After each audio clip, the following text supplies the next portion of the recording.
Reformulação no elenco do Palmeiras segue a todo vapor. O zagueiro Luan aceitou a proposta no futebol mexicano, mas ainda não se decidiu em qual clube quer jogar. E por outro lado, dois jogadores do futebol da Argentina, o zagueiro Nicolás Valentini do Boca e também o lateral direito Agustín Diay do São Lourenço, podem pintar no Verdão ainda em 2024. Like aqui nesse vídeo que é muito importante, merece like. Mercado da bola do Verdão, reformulação no elenco do técnico Abel Ferreira, vocês não pediam? Saídas de alguns jogadores, possíveis chegadas de outros, então apurei o que está acontecendo e claro que vou trazer para vocês tudo tintim por tintim. Então deixa o seu like por aqui, de notícias não tão boas, mas de notícias que podem ser, digamos assim, esperançosas, né? Na vida, ainda mais no futebol, sempre tem o ônus e o bônus da situação. E no Palmeiras não tem sido diferente, né? Pelo menos há 2, 3 meses, o técnico Abel Ferreira já vem dizendo de que o elenco pode passar por mudanças, que ele, Abel Ferreira, gostaria que a diretoria acompanhasse o ritmo da vontade dele em mudar algumas coisas no elenco. Ou seja, traduzindo em palavras claras, ele quer reforços porque ele vai livrar gente. Ponto final. E nesta sexta-feira, o martelo foi batido em relação a dois nomes que têm ajudado bastante o Palmeiras nessas últimas temporadas. Um deles mais jovem, o outro mais experiente. Mas, por outro lado, o Verdão também mira duas peças bastante importantes, não só pensando nesta temporada, que o Palmeiras quer que cheguem agora, nesta próxima janela de transferências, mas também já com a cabeça em 2025, Mundial de Clubes da FIFA. Palmeiras quer um elenco forte, um time para brigar também por protagonismo naquela competição, que vai ser muito complicada, muitos europeus, muitos times fortes. É lógico que o Palmeiras não pode fazer feio e para isso precisa contratar alguns jogadores para dar esta musculatura, como a gente chama assim no futebol, para entrar numa competição de tão alto nível. Então é a relação a isso que a gente vai falar agora, sobre jogadores muito importantes que, repito, devem desembarcar por aqui, algumas possibilidades e também esses martelos batidos que, claro, vão deixar o torcedor um pouquinho preocupados, tá bom? Então fique aqui comigo nesse vídeo importante. Vamos ao que interessa. Saídas de jogadores. A começar por Luiz Guilherme. Situação amplamente encaminhada com o West Ham da Inglaterra. Deve viajar já na próxima semana para realizar exames médicos e assim assinar o contrato com o clube inglês. 23 milhões de euros para o Palmeiras, mais outros 7 milhões de euros que podem totalizar ali 30 milhões de negociação e 20% de futura venda.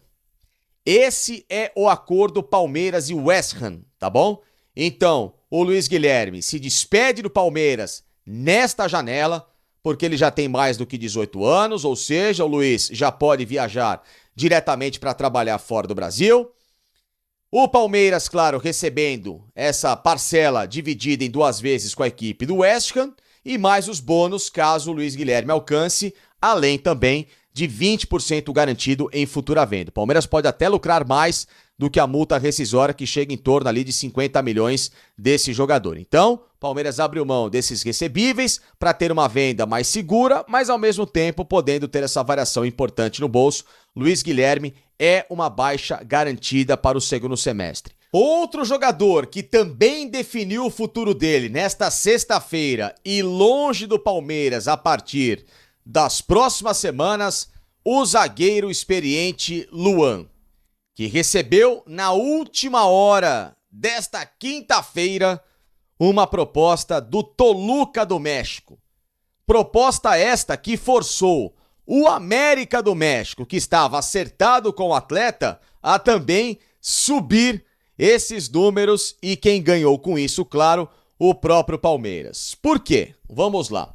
O América sinalizava em aproximadamente 3 milhões e meio de dólares para levar o Luan, quase a multa rescisória. Até que chegou o Toluca e falou, eu pago 4 porque eu quero o jogador e tudo mais. E ainda subiu a proposta dele para o atleta, que estava quase convencido a ir para o futebol mexicano, mas sem o martelo batido. Lembrando que, pelas informações que eu apurei, que vinham, pelo menos em relação ao Luan, desde o ano passado, com as fontes das quais eu conversava, lembram da história do Krasnodar, que pela primeira vez vocês ouviram aqui no canal do Facincani, que o Palmeiras negou a proposta do futebol da Rússia há exatamente um ano, né? E segue esse mesmo contato que eu tenho em relação ao staff do jogador. O Luan tem a vida dele muito bem estabelecida aqui no Brasil e a família dele não gostaria de trocar o Brasil pelo México porque entende que, estrutura por estrutura, o Brasil tem a mesma condição e, obviamente, toda a questão de adaptação, de segurança, de escolaridade dos filhos que são pequenos, muito bem definidas para que o Luan fizesse esse tipo de movimento. Então, para a família dele não valeria a pena mudar do Brasil para o México, a não ser que fosse uma proposta dos Estados Unidos. Porque aí sim a família, por ter conhecidos lá, e claro, tem toda uma estrutura muito diferente os Estados Unidos em relação ao Brasil, aí o Luan se disporia rapidamente, sem muitos pensamentos, trocar o Palmeiras pelo futebol norte-americano. Isso não aconteceu. As propostas que chegaram realmente foram as propostas do México. Só que como a do Toluca foi melhor até do que a do América, e aí nisso o América também melhorou a conversa dele com o Luan, até a noite dessa sexta-feira o martelo não tinha sido batido por qual clube o Luan vai jogar. A única certeza é, ele e o Palmeiras conversaram. Ambos se convenceram. O Palmeiras de que a proposta era muito boa para ser negada, de que podia ser bom para ele e também para o próprio clube. Haja vista que dificilmente uma proposta dessa chegaria ao clube nos próximos meses, então que era a melhor hora de fazer o negócio. O Luan, por outro lado, também ouviu isso do Palmeiras e entendeu então que o futebol mexicano, até pela estrutura que tem, que não é um futebol desprezível, muito pelo contrário, pagaria a ele um salário até melhor do que as propostas iniciais, e isso também foi levado em consideração na família. E um terceiro ponto, que é o que faz o Luan ainda estar inclinado ao América do México, mesmo com essa força do Toluca, do técnico Renato Paiva, que conversou com o Luan, ex-técnico aqui do futebol brasileiro que passou pelo Bahia. No América do México tem dois grandes conhecidos, né, do Luan.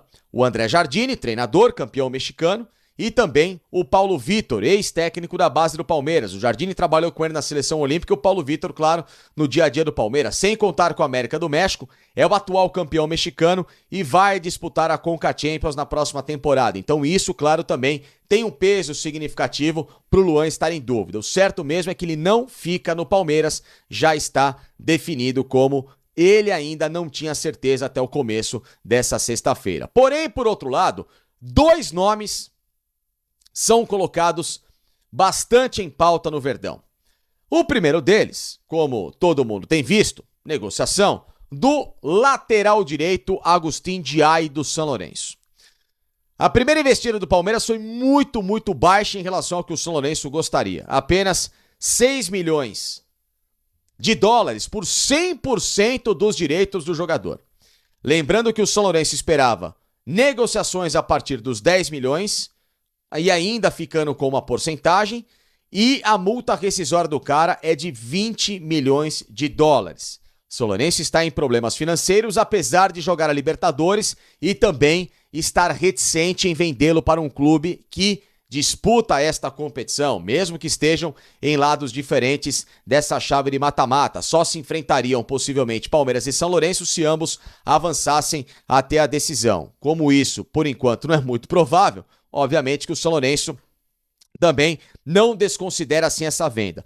O Agustín Diay estava inclinado a somente sair da Argentina para ir para a Europa, para onde ele tem passaporte comunitário, tem passaporte italiano, tirou recentemente, e pelas sondagens que tem recebido, né? O Benfica foi um clube que perguntou por ele, Atlético de Madrid, Genoa da Itália, e nas últimas semanas até a Atalanta chegou a fazer uma abordagem ao São Lourenço. Todas elas negadas porque os valores eram baixos em relação ao que gostaria o São Lourenço. Só que, nessa sexta-feira, uma figura em especial entrou em ação e repetiu a mesma estratégia do ano passado e que deu muito certo para tirar um jogador da Argentina em vez de ir para a Europa direto. Qual o nome deste atleta? Até tossi. Tá vendo? Perdão. Qual o nome deste atleta? Aníbal Moreno. Qual o nome deste personagem? Abel Ferreira, que fez isso justamente quando o Palmeiras foi viajar para disputar a semifinal da Libertadores contra o Boca. A negociação aconteceu lá.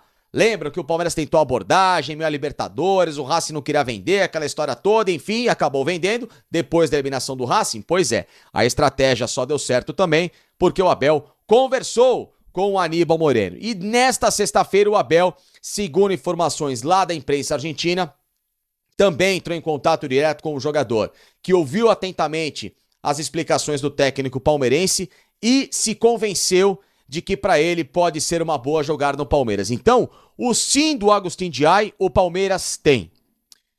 O sim, claro, do staff dele, até por tudo aquilo que o Palmeiras tem a ofertar, o Palmeiras tem.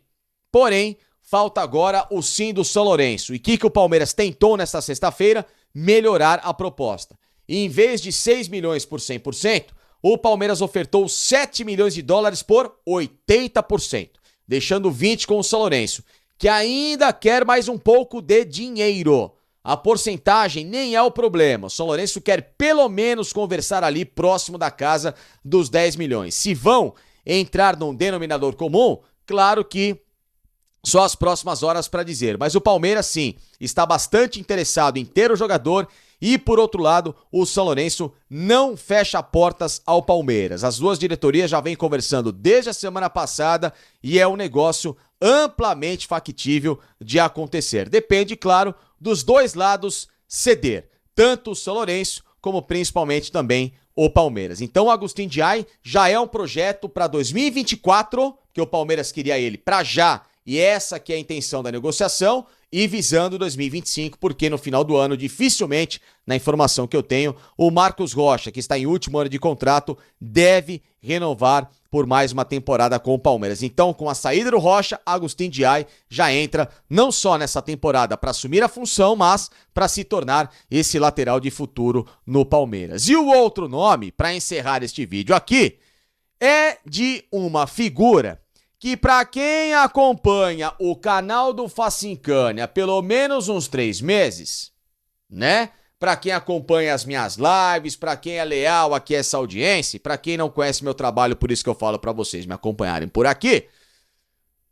Nesta sexta, veio as informações lá da Argentina e também batidas aqui na imprensa brasileira, que tudo bem, cada um tem a sua informação, mas lembrem-se, quem estava aqui no canal do Facincani já ouvia isso.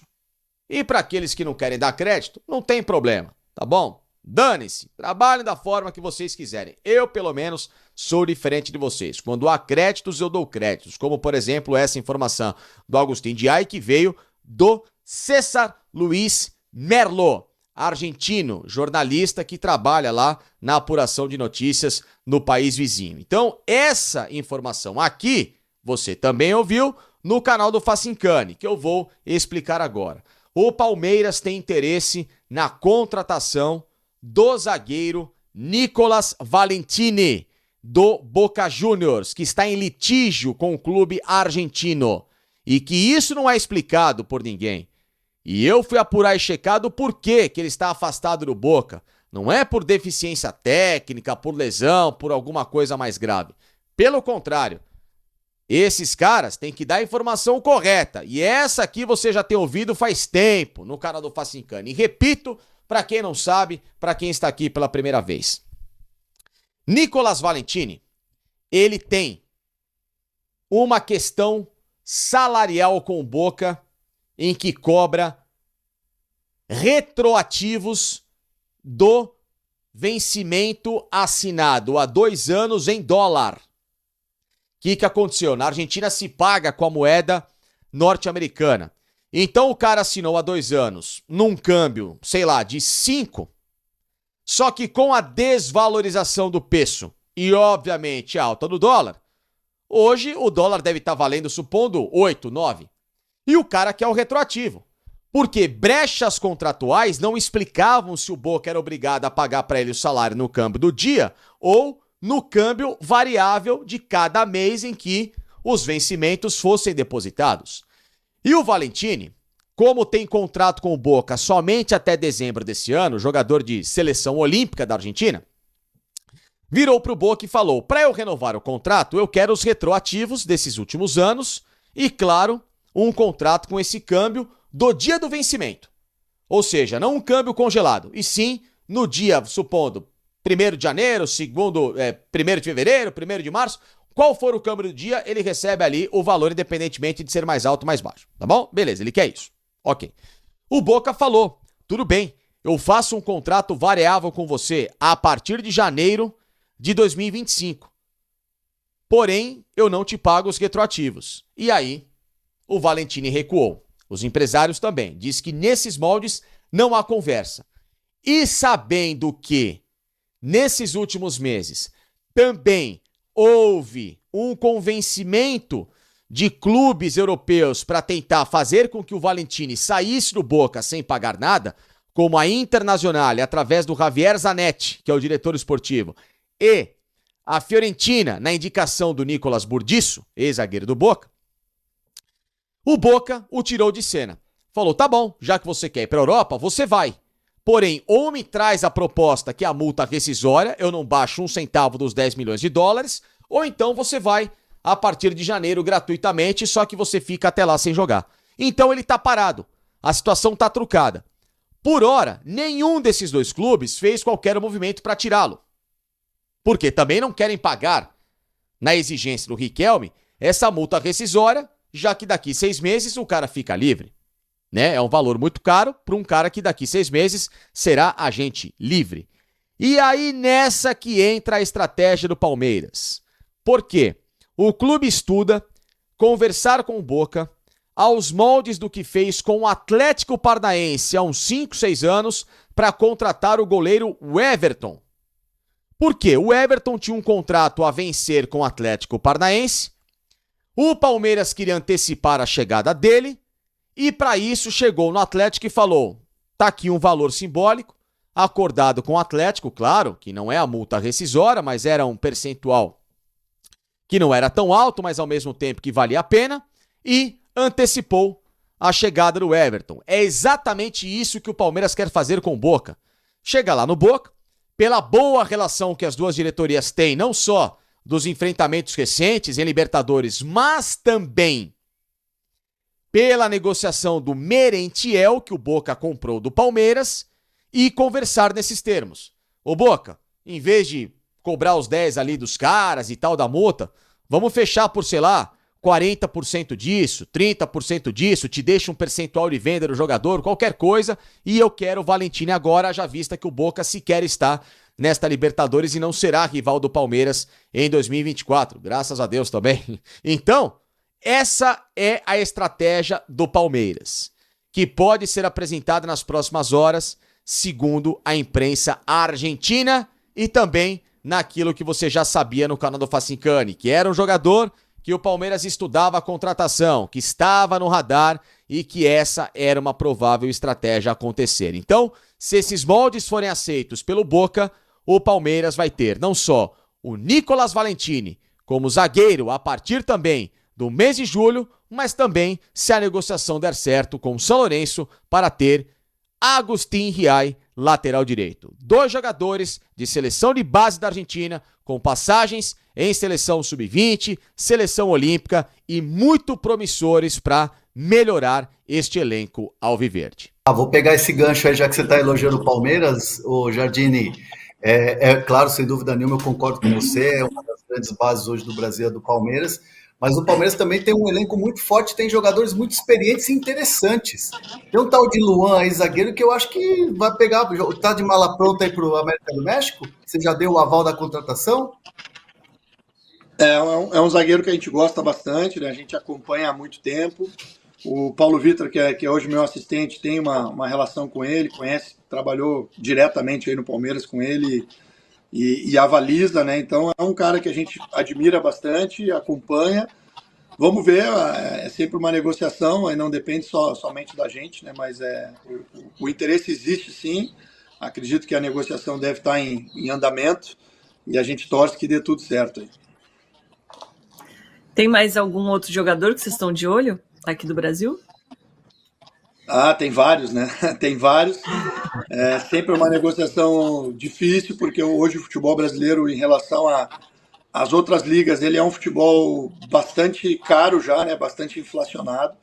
Os jogadores do Brasil ganham muito bem, os clubes do Brasil vendem os jogadores já a preço de Europa, né? Então nunca é o futebol brasileiro, ele já não é um futebol mais tão simples de se vir aqui e tirar, né, qualquer jogador.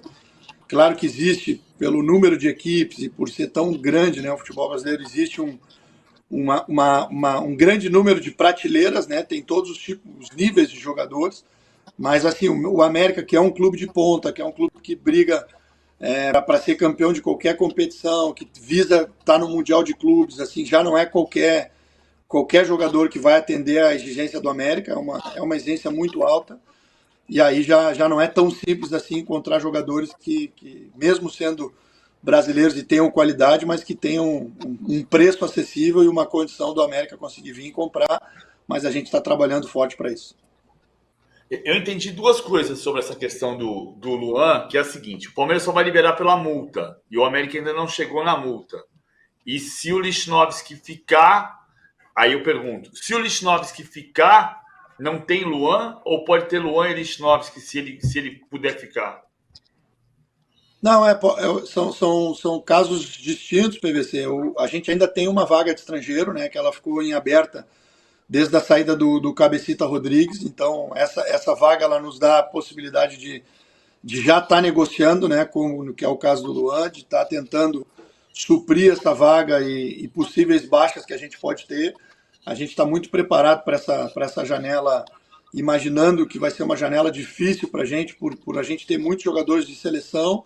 A Copa América ela é uma vitrine muito grande, né? Então a gente tem o Cáceres hoje, que é um zagueiro de seleção uruguaia, a gente tem o Brian Rodrigues, a gente tem o Richard Sanches na seleção paraguaia, o Diego Valdez e o Lichnowsky na seleção chilena, mais Malagón, mais alguns jogadores na seleção mexicana, né?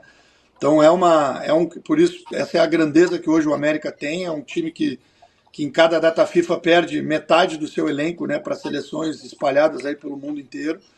Então a gente imagina que possa sim perder jogadores nessa janela por essa vitrine que vai ser a Copa América, e com isso a gente tem que estar já se organizando e já fazendo alguns contatos para possíveis saídas, a gente já ter as reposições aí meio engatilhadas.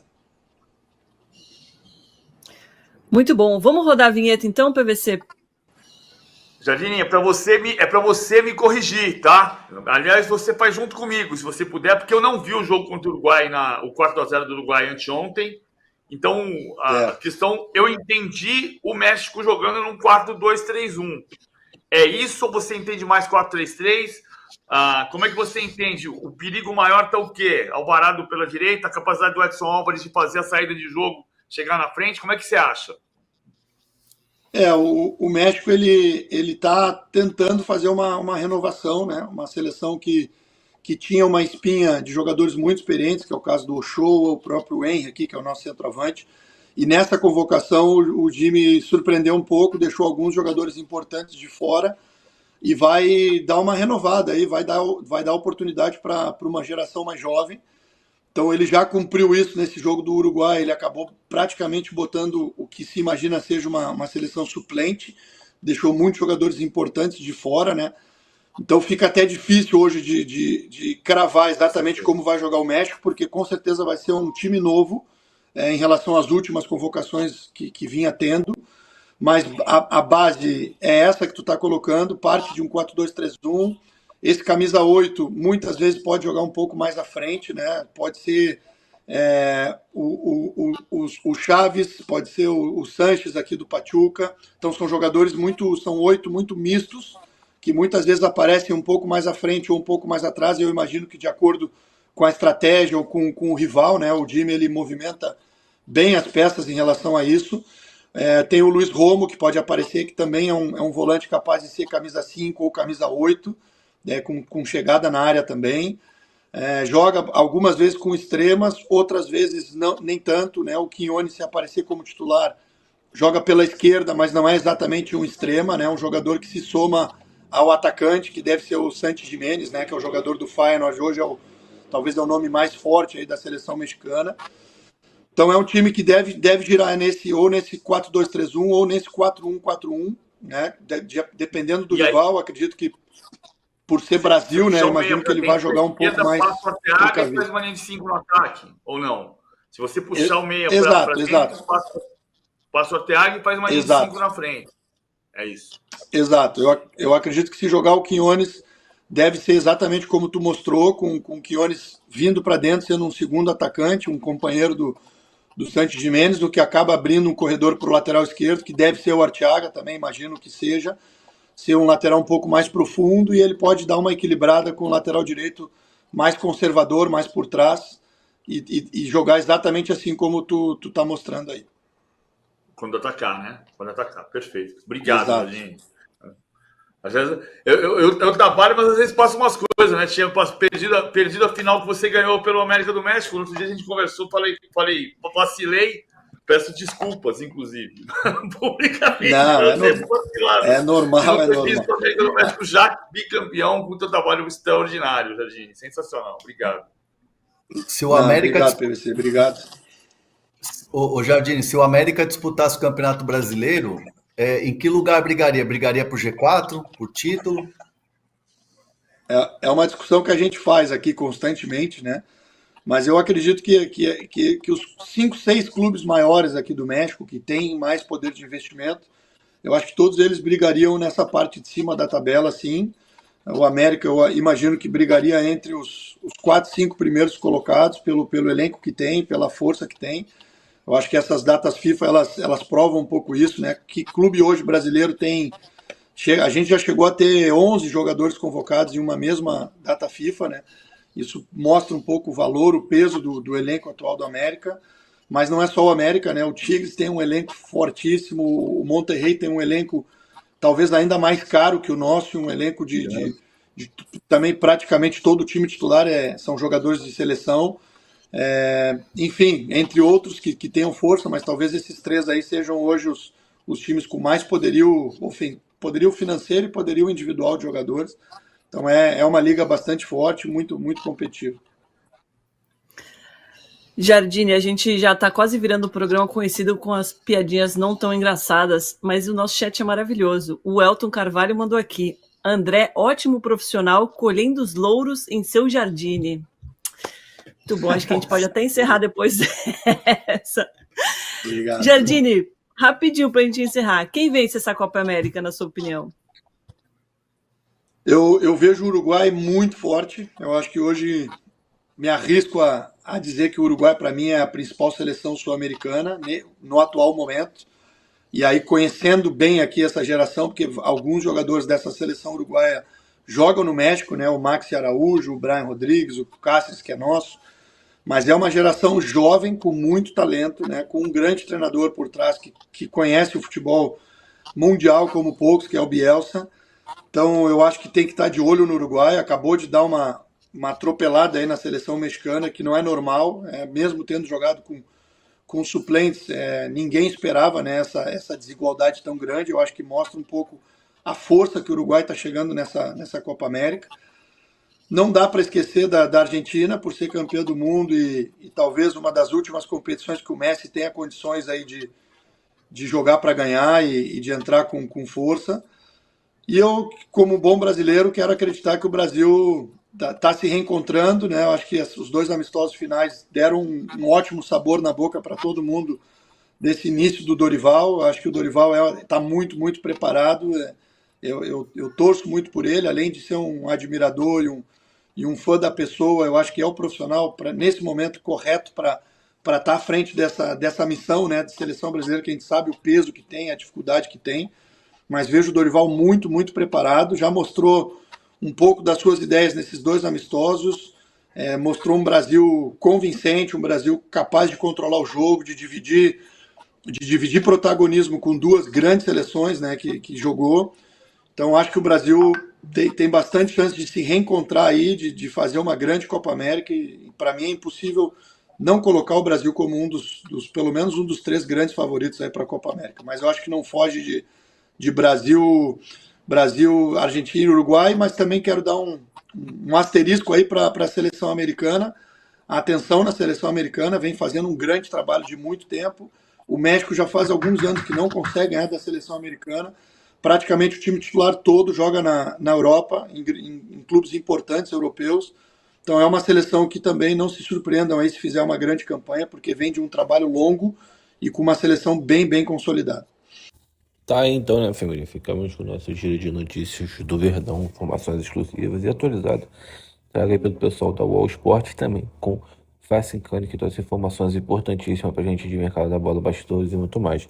E pra você não tá perdendo nada, já deixa seu like, ative o sininho de notificação para ficar por dentro de tudo que é falado aí do Verdão. Valeu, agora eu vou ficando por aqui. Um grande abraço no coração, até o próximo vídeo. Fui!